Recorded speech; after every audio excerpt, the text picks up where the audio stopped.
Okay, well, I think we can get started. So it is my great pleasure to introduce Jacques Colon, who is giving this seminar that's sponsored by the Diversity, Equity, and Inclusion Committee in the Department of Laboratory Medicine and Pathology. And first, one thing I would like to do is acknowledge Mitchell Lee, who is a senior fellow in the department, and he serves on the DEI committee, and he was the one who originally put forward the idea of inviting Jacques.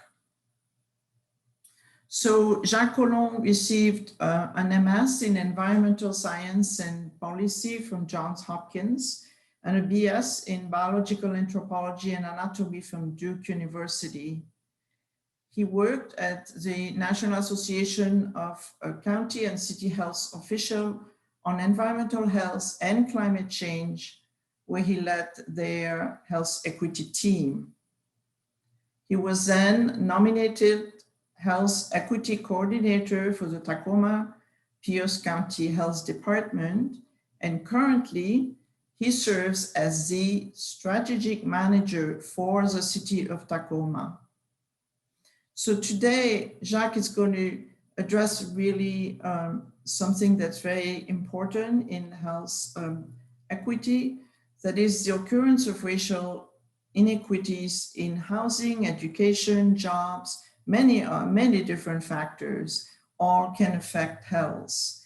And I'm really looking forward to him discussing new approaches to find and to address these inequities. So after the talk, you'll have a chance to ask questions. Please put your questions in the chat. And you'll have a chance to hear Jacques address them. So Jacques, thank you very much for coming. We are very delighted to have you giving a talk to our department. Thank you. Thank you for that introduction, Dr. Distesh. I'm very happy to be with you today and really looking forward to this discussion. I really am very interested in talking more about how systemic racism and the underlying conditions that racism creates actually cause the racial health inequities that we see and talk about. So with that, I'm going to jump into it. And as I jump into things, I do want to give the disclaimer before I start that I am going to be sharing a lot of information that normally I would be sharing over the course of several hours of sessions within hopefully around 30 minutes. So if you can just have grace in the notion that I will not be able to go quite into the depth in some of these areas that you might want or that I would want to, and I won't be able to cover all angles of some of the issues that we're talking about, but I hope you're able to get a better idea of some of the work that, that I will share with you than you had at the beginning. So with that disclaimer, what I'd love to talk to you about today is first and foremost, the biological non-basis of what we know race to be. And that's a really key starting point when you talk about racial health inequities, because when we talk about race as a health risk factor, we have to investigate what are we actually saying. Race in very few cases is actually the risk factor, but the associations that we have with race and the socioeconomic differences that race has created often create the risk factors that we're talking about. So taking a little bit of a deeper look into the biological non-basis of race. Secondly, how systemic racism has impacted the social determinants of health, namely those social, economic, and environmental conditions that we know create the bulk of the health outcomes that we see. Third, how racist policies have shaped the health outcomes of today. So it's very easy to think about racism as something of the past and racism in policies being a relic of the past that we don't necessarily have to deal with today. But unfortunately, that's not true. And we can make direct ties to many of the health outcomes that we see to specific policies. And we'll talk more about that in a moment. And then lastly, Of course, what can we do about it? So as we think about racial inequities and the information that I'll present, really, where do we go from here, and how do we think about our work to address racial inequities, whether that be through governments as a whole, and that's where I do the bulk of my work, whether it's large organizations like UW, whether it's departments like pathology, or whether it's individuals and the work that we can do ourselves. So I hope to be able to touch on all of those things during our time today. And one of the things that I think is important to do as we start to have talks about racial inequities is to just take a moment and acknowledge the land that we're on. And when I give these talks in Tacoma, that's the traditional land of the Puyallup people. And so when we talk about the land that we are having our meeting on in Tacoma, we acknowledge that we rest on the traditional lands of the Puyallup people, where they make their home and speak the Lushootseed language. And I imagine many of you are on the traditional lands of the Duwamish people today when we are having this talk. So starting off with the biological realities or non-realities of race, you all have much more background in genetics and these issues than a lot of the people that I talk to about this. But some of the things that I like to focus this particular part of our talk on is the fact that there's more genetic variance within any racial group than between any two racial groups. So if you think about getting all the Caucasian people in the world together, you will have more genetic variation within that group than looking at the genetic averages of that group compared to the genetic averages of some other racial group. Despite that, despite the genetic variance being greater between any two racial groups, we have really become trained both as a society and as individuals to assign a lot of meaning to the visible traits and genetic expression of traits such as skin color and hair texture that you all know is a very small part of somebody's genetic makeup. And so to just put a stamp on that, there are genetic differences between geographically separated groups of people. So I am not saying that there are not genetic differences between groups of people, but that those differences are often most strongly related to geography and not to those genetic expressions of skin color or hair texture that we have come to associate so strongly with race.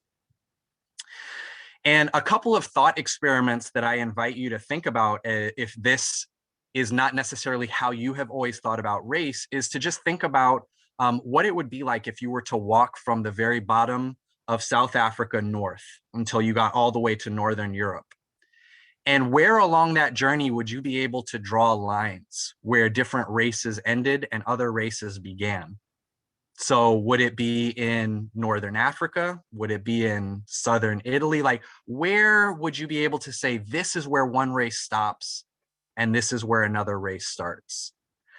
And that thought experiment was really powerful for me because it helps you see that race is not the same as having separate boxes that people fit into, but it's more like a spectrum that people sit in.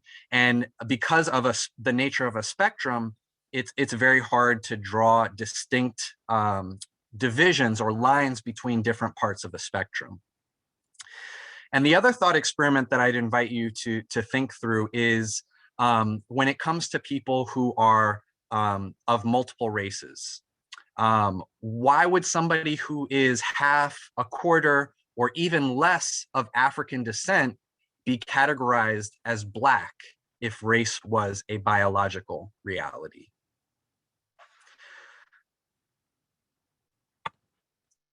So even though race is not very strong biologically, it is very strong socially.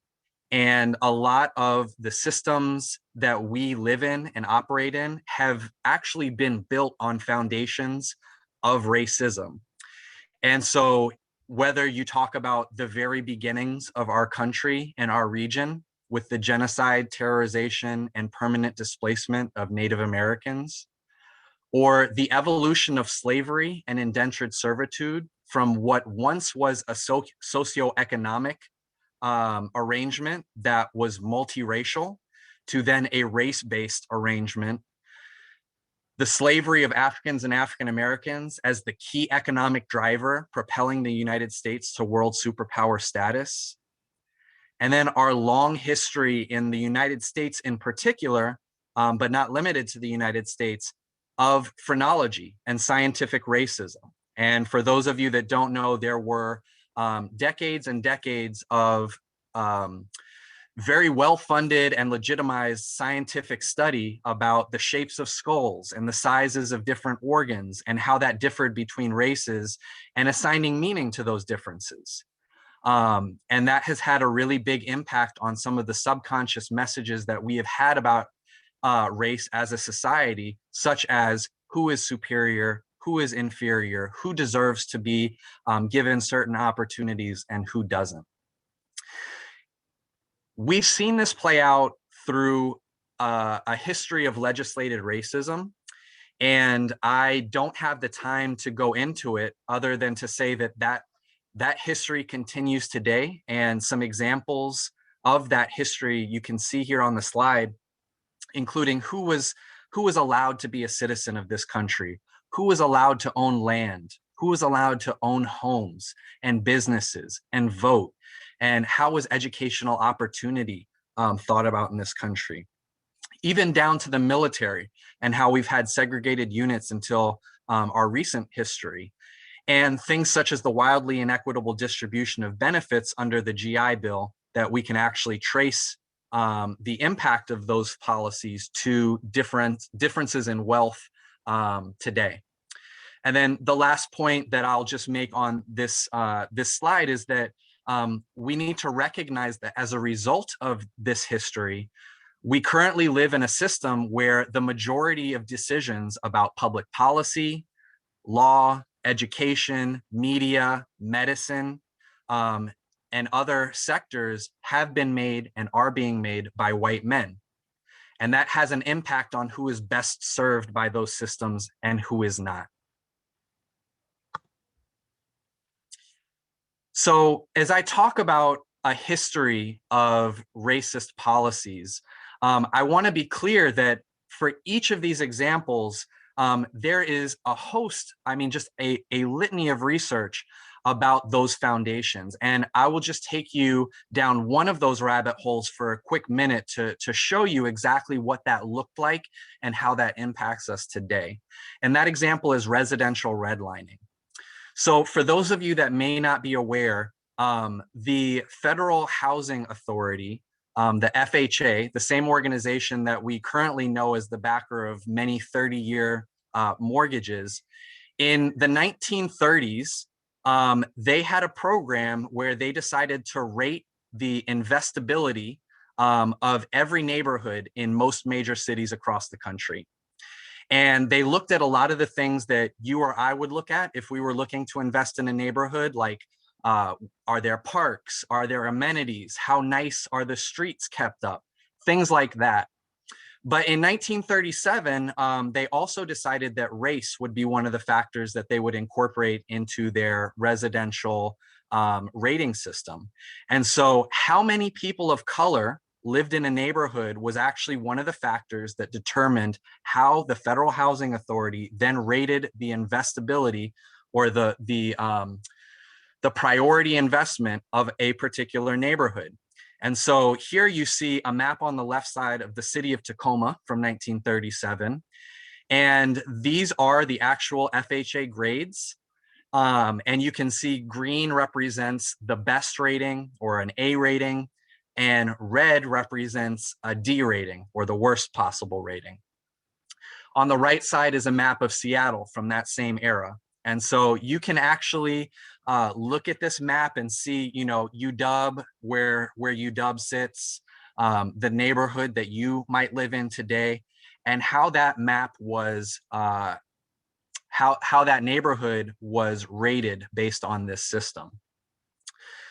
Now, it might be a little shocking to hear that race was used as a factor in this analysis, but we've actually been able to pull the language from these analyses, and you can see for each of these areas, there's actually a description. And so the small red area that you see on the left side of this map in Tacoma, it stuck out to me. I was really wondering, why would this one little area be rated as a D in what I know to be a currently very wealthy part of Tacoma, and wrapped around a very high graded neighborhood? What really led to that? And I was able to find that it said 3 highly respected Negro families own homes and live in the middle block of this area facing Verde Street. While very much above the average of their race, it is quite generally recognized by realtors that their presence seriously detracts from the desirability of their immediate neighborhood. And so this is really important when we think about the foundations of wealth, because not only did realtors not sell houses in high-rated areas to families of color because of these ratings, but the presence of somebody in a neighborhood detracted from the rankings.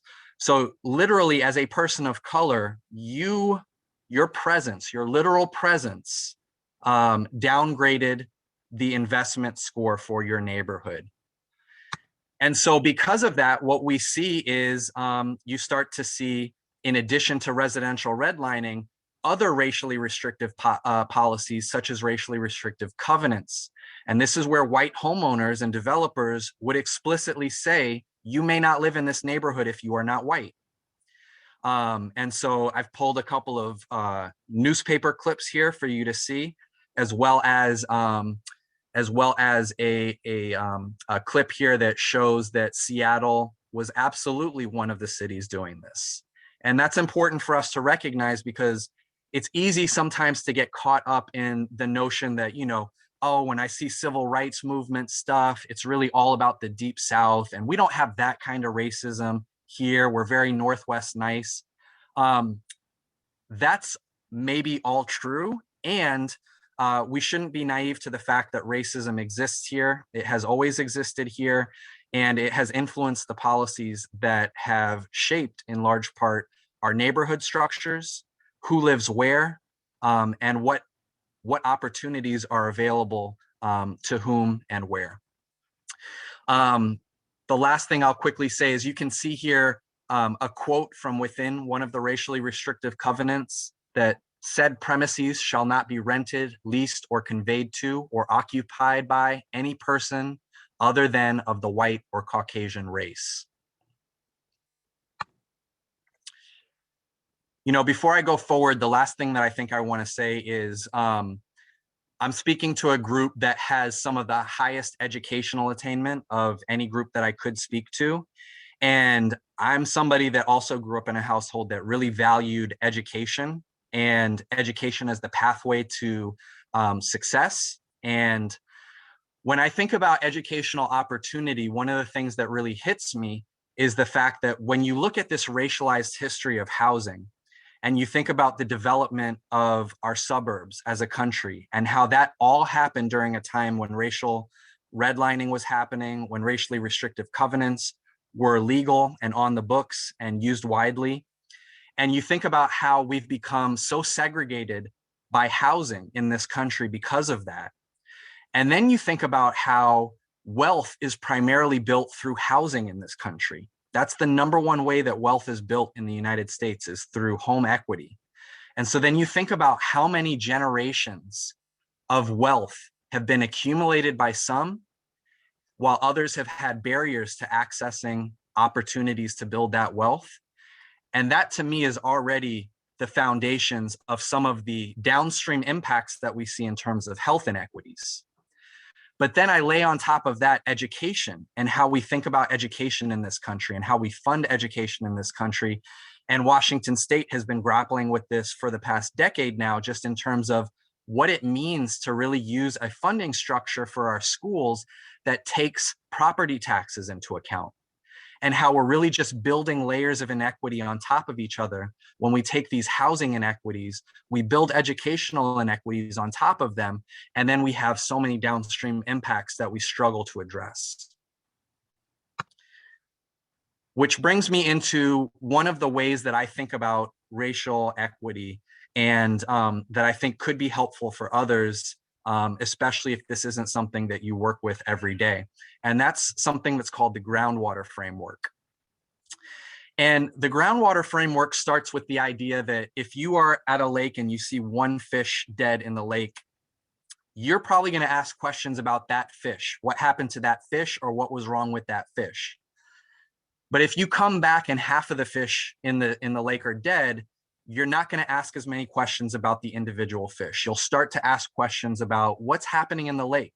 Perhaps there's some contamination in the water that's causing all of these fish to have this bad outcome.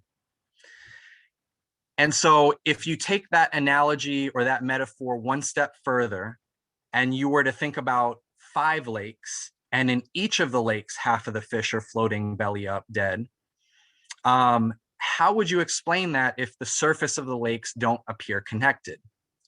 Well, the answer is groundwater. Most of the water on our planet is connected. At least most of the fresh water is connected via groundwater, right? These channels underneath the ground that you cannot see. And so when there's contamination of groundwater, what you see is that contamination start to be felt in multiple bodies of water. And so using that same metaphor, we need to start thinking about all of the sectors that we see racial inequities pop up in as these separate lakes. And when we think about why the same racial inequities are showing up in each of these sectors, whether it's housing, health, jobs, policing, or any other access to service issue, we do need to start thinking about how our systems might be connected, since we see the same inequitable outcomes and the same patterns across each of those systems. And once we're able to do that analysis, we need to think about how we use our positions within one system to potentially impact the structural racial arrangement that may be deeper than the system that we're working in. And the last bullet point that you see here is just the notion that if you can truly understand this groundwater theory, then it helps you understand how fixing a fish or cleaning up one lake at a time isn't going to solve the problem. Because if you help one fish and throw it back into contaminated water, it's only a matter of time before you start to see those impacts again. The same way, if you clean up one lake without dealing with the groundwater, it quickly becomes recontaminated. And so when we think about what the groundwater is that creates these outcomes across all of these sectors, it is racism. So once we've internalized that we live in a racially structured society, and that's what causes racial inequity, then we can start to take those observations and move into action. So number one, we see that racial inequity looks the same across systems, and I'll show that in a moment. 2, we see that socioeconomic difference doesn't explain that racial inequity. So if we think, the differences we see are really because, bad policies of the past did create socioeconomic differences, and that's why we see those inequities. It's actually not true, and I'll show you some examples of how we can disprove that. And the third thing is that inequities are caused by systems, regardless of people's culture or behavior. So for those of you that are familiar with the social determinants of health, I just want to quickly point you to this pie chart that you see on the right side of the screen. This is the CDC's analysis of how much social determinants of health contribute to health outcomes. And so you can see their analysis is that 55% of the outcomes we see are related to social, economic, and environmental factors, whereas only 5% are related to genes and biology, 20% related to clinical care, and 20% related to health behaviors. So when we think about inequities being caused by systems, regardless of people's culture or behavior, yes, we absolutely, like when we're talking about medicine, we absolutely want to make sure that people's health behaviors are healthy and support healthy outcomes. But we have to recognize that healthy behaviors alone will not undo the impacts of social, economic, and environmental inequities. So embracing these truths helps us confront the reality that all of our systems, institutions, and outcomes emanate from this racial hierarchy on which the United States was built, the vast majority of which goes unspoken, right? A lot of it is subconscious, a lot of it is not explicitly racialized, but we see that the impacts are very racialized. And so in other words, we have a groundwater problem and we need groundwater solutions. So when we look at the outcomes that I'm talking about that show similar patterns across every sector, this is just a snapshot to show you how much more likely African Americans are to have a bad outcome than their white counterparts across each of these systems: health, education, criminal, legal, child welfare, and finance. So you can see here, from 1.5 to 7 times as likely to have a bad outcome across these systems. And here's some of the data behind those graph points. 2.3 times more likely to experience infant death, almost twice as likely to die of diabetes, almost 4 times as likely to be suspended in K through 12, almost 3 times as likely to be searched on a traffic stop, 7 times more likely to be incarcerated as an adult, twice as likely to be in foster care, more than 5 times more likely to be denied a loan, and so on and so forth. The patterns are consistent across all of these different systems and sectors. Now, I mentioned that if you're like me, your brain may already be jumping to try to explain some of these differences in ways that are less painful than admitting that we have explicitly racist systems, such as, well, Black men might be poor more often than white men, and I know that poverty is something that, in my assumption, would lead to more crime, which might lead to more incarceration. So that's how my brain might try to explain that. But if that were the case, then we could do randomized studies and we could control for socioeconomic status and see that difference go away, but it does not. And I'm going to share 3 examples of studies that have demonstrated that controlling for some of those factors does not take away the racial inequities that we see.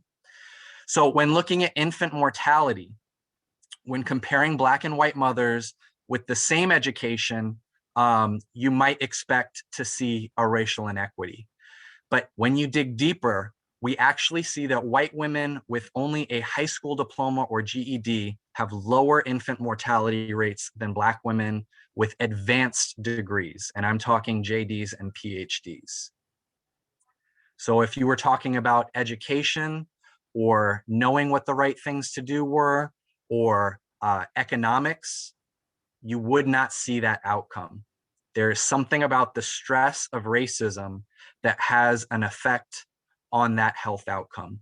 And for those of you that might have more background than me on things like epigenetics or the ways that stress can express itself genetically, that may not be hard to make that leap. The second study is around incarceration. And when we look at racial incarceration, we actually see large racial inequities across similar wealth status. In fact, we actually see that white men in the poorest wealth deciles were less likely to be incarcerated than Black men in the wealthiest deciles. So again, when you control for socioeconomics, you should not be able to see that if it were truly a socioeconomic difference. The last thing I'll say about this is I in my work at the city, I work with police, and police officers also have a lot of assumptions about why the numbers they see are that way. And one of the things that I've heard from them in particular is, well, I think Black men commit more crimes than white men. I think that's why I see that statistic. And there are a lot of other studies that I don't have the time to go into that actually show that similar rates of criminality are not treated the same way across races. So you have exponentially higher rates of incarceration for the same behaviors based on race. And those inequities show up again when you dive into different aspects of the criminal justice system, whether it's looking at bail, whether it's looking at sentencing, whether it's looking at all of those different factors. So race is a significant factor in the inequities that we see there. The last example that I will share with you is one of the most interesting studies that I've seen, that they sent out 5,000 resumes that were identical. So exact same resumes, nothing changed, except half had Black sounding names and half had white sounding names. The white resumes were more than 1.5 times as likely to get a call back compared to otherwise identical Black resumes. And these disparities actually increased between 1990 and 2015. So that bias that was demonstrated in that study has not been getting better. Over time, it's actually been getting worse. Medicine is no different than any other sector. And for those of you that would like to take a deeper dive into how these issues play out within the medical field, I would point you to an IOM report called Unequal Treatment: Confronting Racial and Ethnic Disparities in Healthcare. And what this IOM report showed was that that even among the better controlled studies, the majority indicated that minorities, and in this case, when they say minorities, they're talking about people of color, are less likely than whites to receive needed services, including clinically necessary procedures. And the image that you see at the bottom shows that there may be a percentage of those differences that you could attribute to the clinical appropriateness and need, or to patient preferences. So if you think, maybe that could be explained because some patients prefer not to get those services, that can explain a percentage of that difference. But it's also about the ecology of healthcare systems and environmental factors, as we've already been talking about, but also discrimination within the medical system, biases, stereotyping, and uncertainty. So with all of that being said, some of the data that I would show you to just paint the outcomes that we see today are that I'm going to give you some Tacoma numbers, because that's where I spend the time, where I spend my time working. Almost 40% of our police use of force instances were with Black community members, and that's with Black community members making up only 12% of our population. Home ownership in the Seattle-Tacoma area, 65% of white people in this area own their home, whereas only 28% of African Americans do. Life expectancy is 6 years different in zip codes that are less than a mile apart within the city of Tacoma, and I know the same thing to be true within the city of Seattle. That is an incredibly large difference in life expectancy in such a small geographic range. And then we also see that Black infants in our region die at a rate twice as high as white infants. So although we wish some of these things were applicable elsewhere and not here, unfortunately, we do see these same outcomes within our region. One of the things that I wanted to share with you that helps us do these kind of analyses and give me the confidence to both share this information with you, but also work with departments in the city to address these inequities, is this tool called the Tacoma Equity Index. And it's a GIS mapping tool.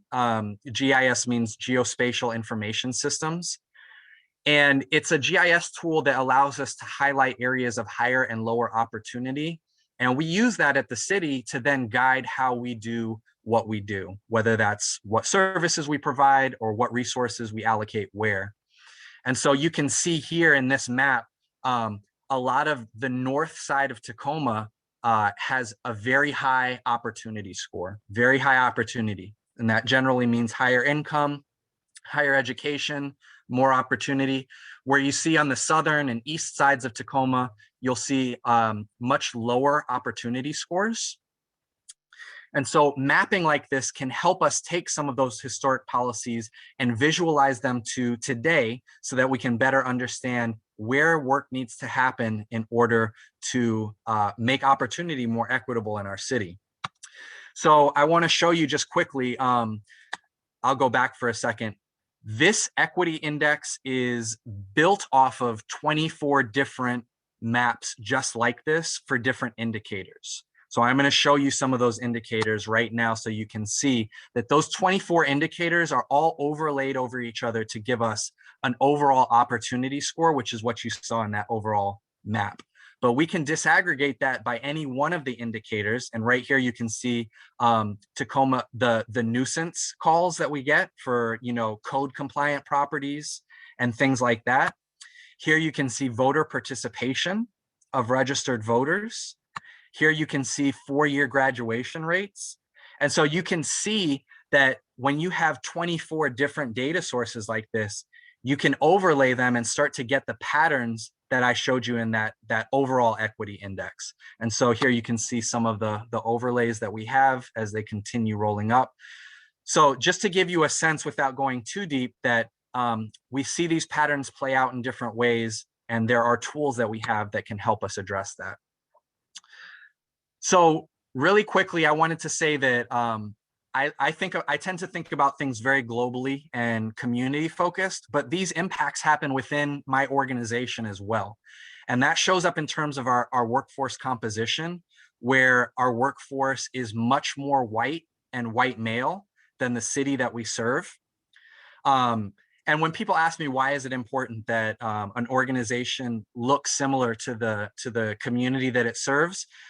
There's a number of reasons, but if you've ever been told by somebody that you don't know or don't have any relationship with how you should do something, you're probably less likely to fully understand, appreciate, and implement what it is you're being told. And so there are reasons why we think about cultural competency within medicine and what that means and looks like, because it actually leads to better outcomes for patients. That takes the form of retention, who stays within an organization because of the culture of an organization. And within the city of Tacoma, we've actually found that our Latino women stay on average 5 years in the organization, which is shorter than any other demographic. And that's an equity issue when you think about who has seniority at the organization, who's making decisions, what perspectives are being incorporated into how we do things. Culture also has a big role in which employees feel satisfied and why. And the last bullet point here is around community boards and commissions, which is just to say who's helping make decisions. And so if you think about Tacoma itself as a city that is almost half people of color, our communities, boards, and commissions are only a third people of color, and our workforce is only a quarter people of color.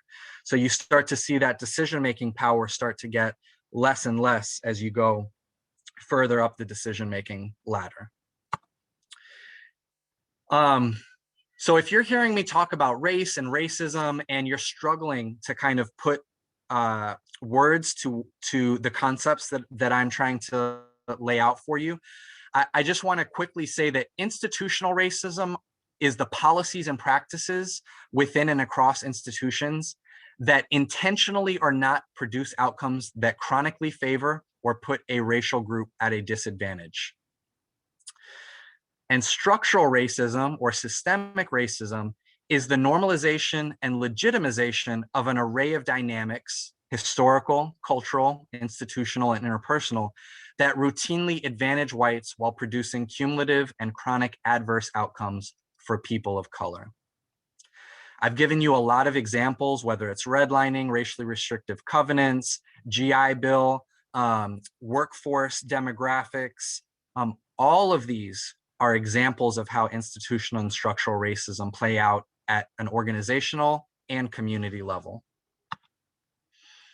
And one of the things that I wanted to make sure that I quickly touched upon was the word white supremacy, because that's something that is being talked about a lot more in terms of white supremacy culture And for a lot of the people that I work with, they immediately recoil when they hear that. And these are generally white people that want to be part of the solution. They don't agree with the policies of the past, and they really want equity for our community moving forward.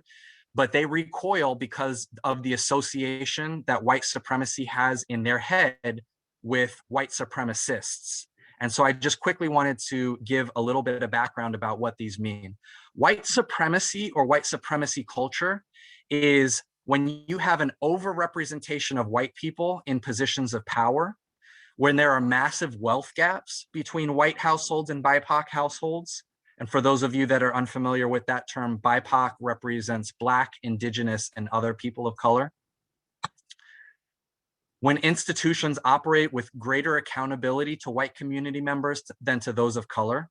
And this rarely happens in an explicit way. This much more often happens in decisions just happening in a certain way that happen to benefit certain people over and over and over again. One of the examples I'll give you is when we talk about single family zoning and housing policies, generally you'll see white homeowners have a much bigger say in how those policies go than people of color who are renting in that community, for example. This also plays out in terms of paternalism and thinking that because we have more education, we know what people need. And it also comes out in the form of defensiveness or whataboutism. So if I were to bring all of these issues up and somebody were to say, that's great, but what about the issues with the LGBTQ plus community? Or what about issues with women? There are absolutely inequities that need to be addressed for women and for LGBTQ plus community members. Those don't have to be done separately, right? So when you look at women and the inequities that women face, there are racialized differences within those inequities. When you look at the LGBTQ plus community, there are racialized differences in the outcomes within that community. So it's not an either or. I would say it's a both and. And the other thing I would offer is that whenever racial equity is not at the center of discussions, we see the same patterns play out in terms of who has the worst outcomes because of all the systems that I've already outlined, and that's people of color. So centering racial equity and also addressing some of the other issues of inequity is something that typically leads to better outcomes than not centering racial equity. So if you're familiar with the Governing Alliance for Racial Equity or other racial equity groups, a lot of them have really leaned into leading with racial equity for that very reason. So really quickly, that's white supremacy or white supremacy culture in a nutshell, whereas white supremacists show active or espoused hatred of people of color, believe that white people are inherently superior, might do political or other organizing with the intent to exclude or oppress people of color, and could include acts of terror or violence against people of color. And I will say, while we have seen much more white supremacist activity in the past several years in our country, at least visibly, the much more damaging and widespread thing that is happening is white supremacy and white supremacy culture. If any of you are interested in Googling this image, if you wanted to take a deeper dive, this helps me kind of understand where some of those lines are between what I would consider white supremacist activity, which is really at the top of the pyramid here when you're talking about, you know, KKK members wearing hoods.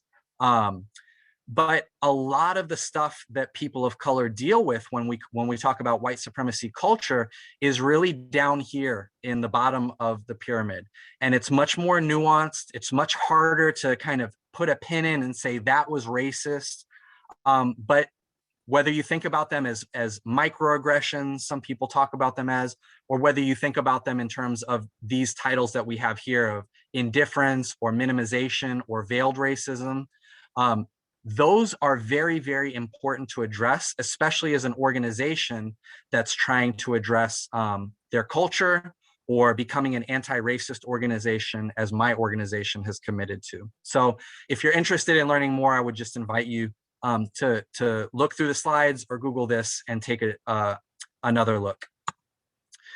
So I'm going to finish up here in the next few slides by saying, I mentioned that becoming an anti-racist organization is a commitment that we have made.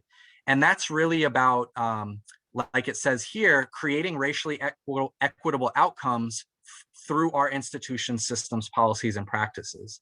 And in order to do that, I've just listed a couple of our commitments here, if that helps you think about how we're trying to take action or put our values into practice for these issues. Number one, we're not going to do anything if we don't recognize that we have changes to make as an organization. So that defensiveness or whataboutism, if we hold on to that, it's going to be at the cost of making the needed changes. Second, transformation is needed at multiple levels. It's not just about individuals, but it's also not just about the organization. Organizations are made of individuals, and so the work needs to happen on both fronts. We need to become comfortable with the uncomfortable and actively confront and repair our history of racist outcomes. That is so central to this work as a starting point, because if we give into that feeling of discomfort, because these are very uncomfortable issues, there's no point in hiding from that, then really we are prioritizing our own comfort over the outcomes that we're trying to address. Fourth, disallowing the concept of perfection to ensure it doesn't get in the way of progress. And that's just to say that a lot of people want the perfect answer, like the perfect initiative or the perfect project to address this. And unfortunately, racism doesn't give us that opportunity. And so it's much better to get started and try doing things that you think can be transformative and move and change and adapt as you go forward than to wait, because things are constantly changing. I mean, if we had talked a year ago, this conversation might be different for a lot of you than it is today, just because of what you may have seen or learned or experienced in the past year. Focus on systems and power is crucial because individuals alone cannot make these changes that we're talking about. And so we always come back to really, does this impact the systems and power that impact the outcomes that we see? And then we need to be guided by, amplify, and value the voices of staff and communities of color. And that's because, for example, if you were to ask me, Jacques, what should we do to get better results with poor Black community members? I am not the right person to ask. And the reason why is I did not grow up in poverty. And even though I am a person of color, I don't have the same issues that Black men have. And at least not to the same degree that darker skinned Black men have. And so when we think about how are we assessing the problems and addressing them, it has to be in partnership with the people that are closest to those problems.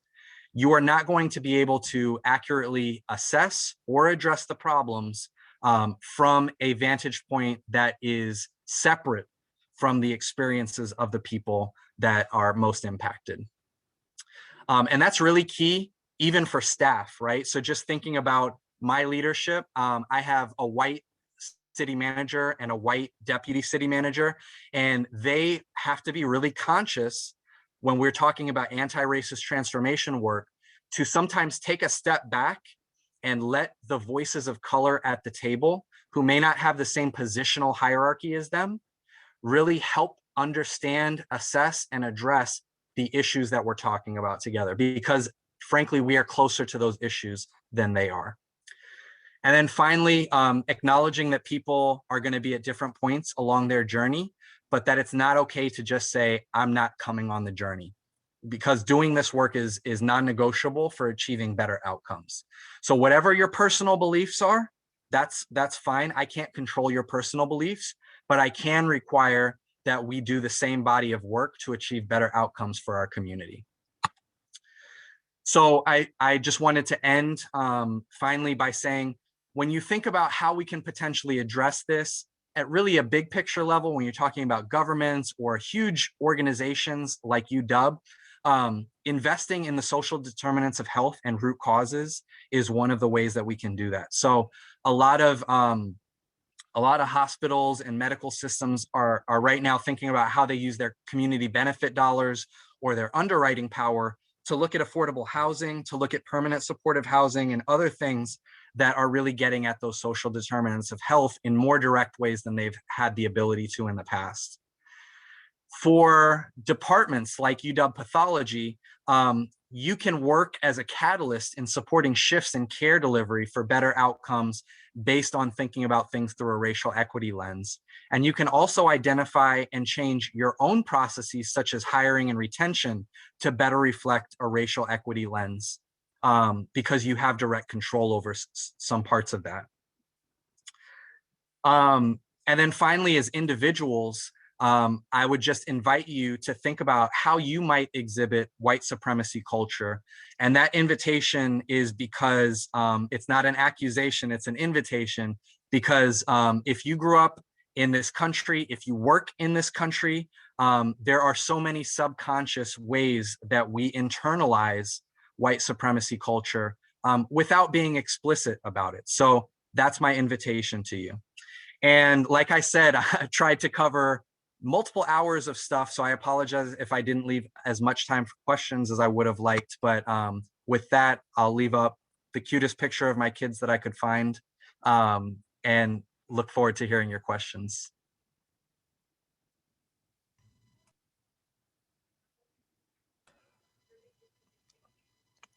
Hi, Jacques. This is Hamilton saying thanks for giving that talk. It's a great talk to have and very timely. I'm drawn to what you were saying about the hiring process because I and I think other people have been involved in various search committees recently. And one of the things that we've added to our rubric was something that was contributions to diversity. And so I was just wondering, how do we approach something like that? Or something like that in terms of grading on some sort of rubric or scale, because it's hard to measure, you know. Is somebody more diverse or less diverse based on what sorts of intersectionality that they have, or how good of a champion that they've been in the past? How do we measure and think about that? Yeah, great question. So a couple ways. One is you can think about that through the process itself, right? So how do you design the process? What are your requirements? Who are they interacting with in the process? That's one piece of the puzzle.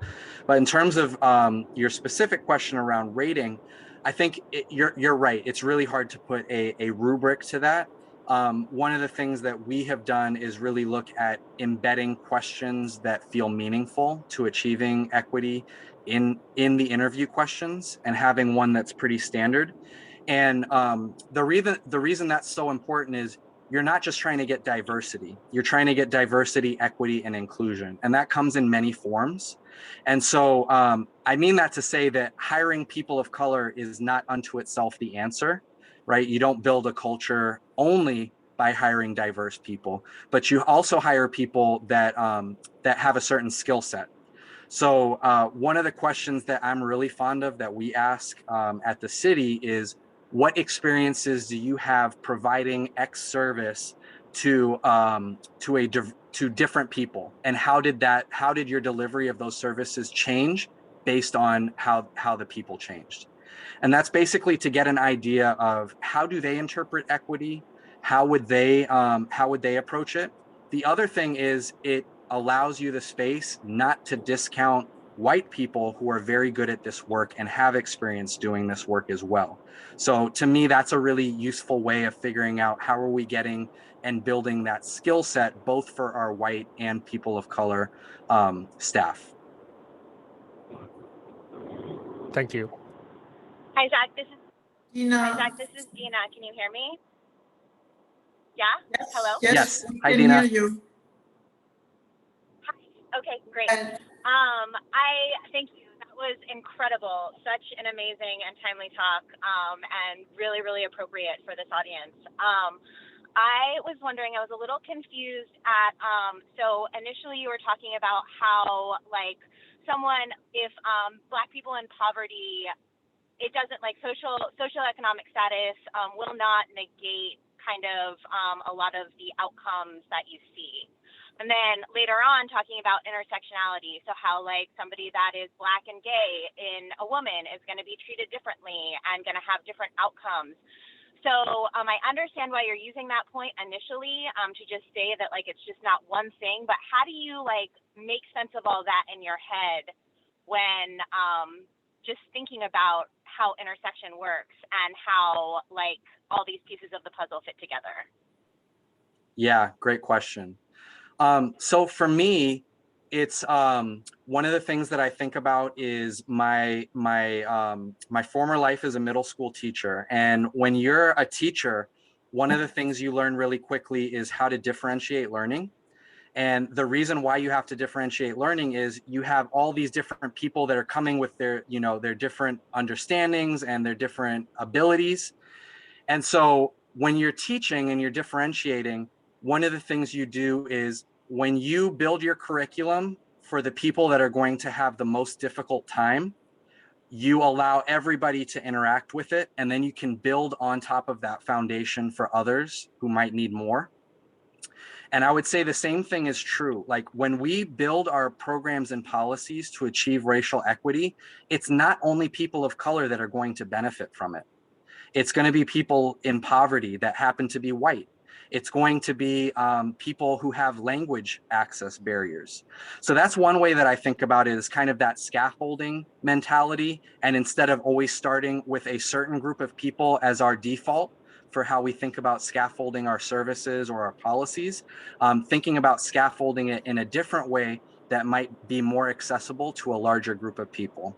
That's one way that I think about it. And then the other way, Dina, that I would answer that question is by saying intersectionality is really complicated, and that's a beautiful thing.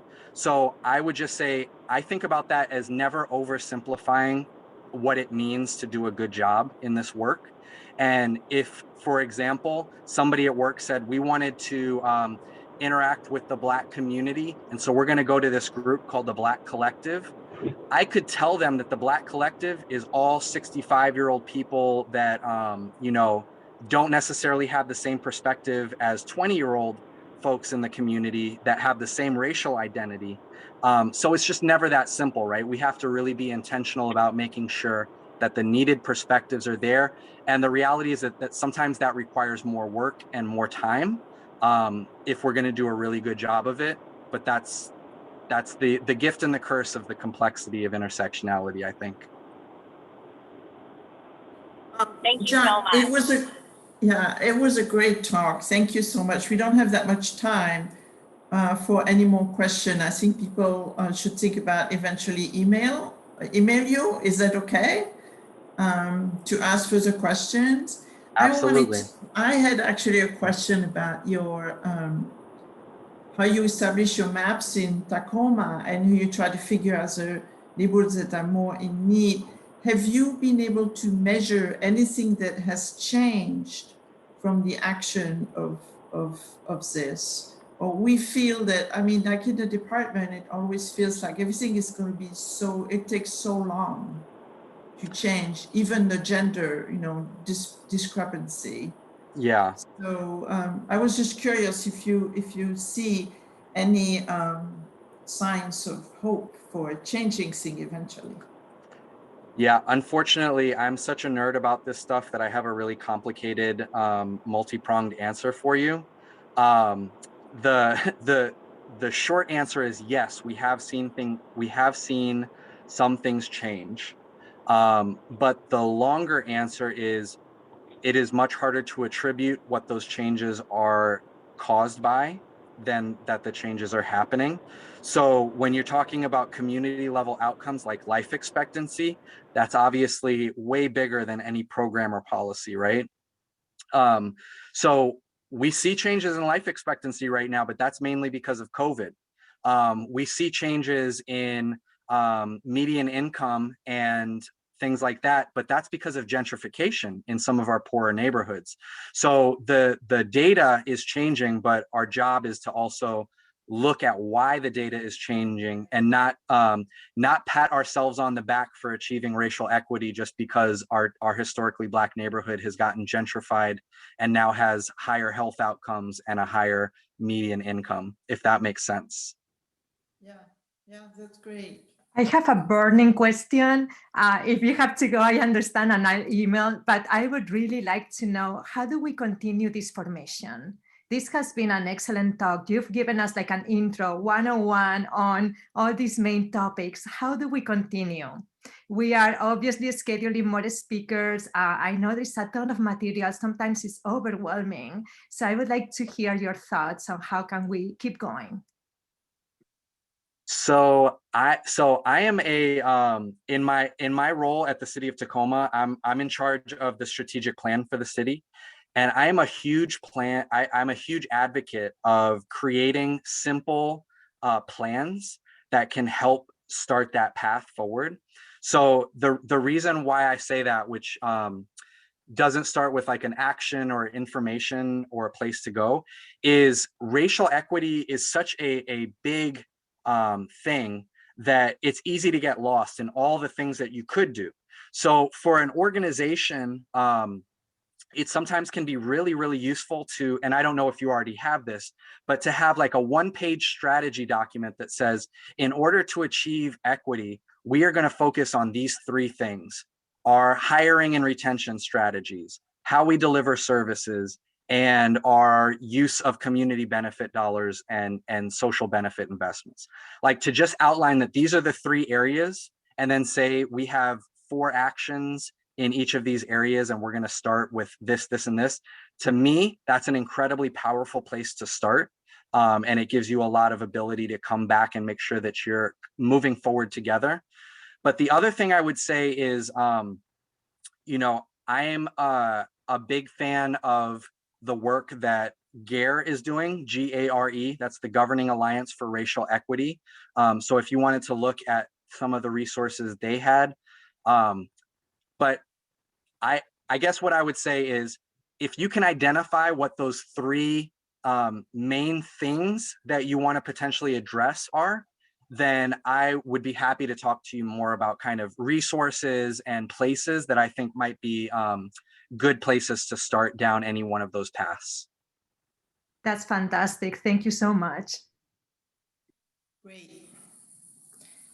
Excellent. Thank you very much, Jacques. Thank you again for having me.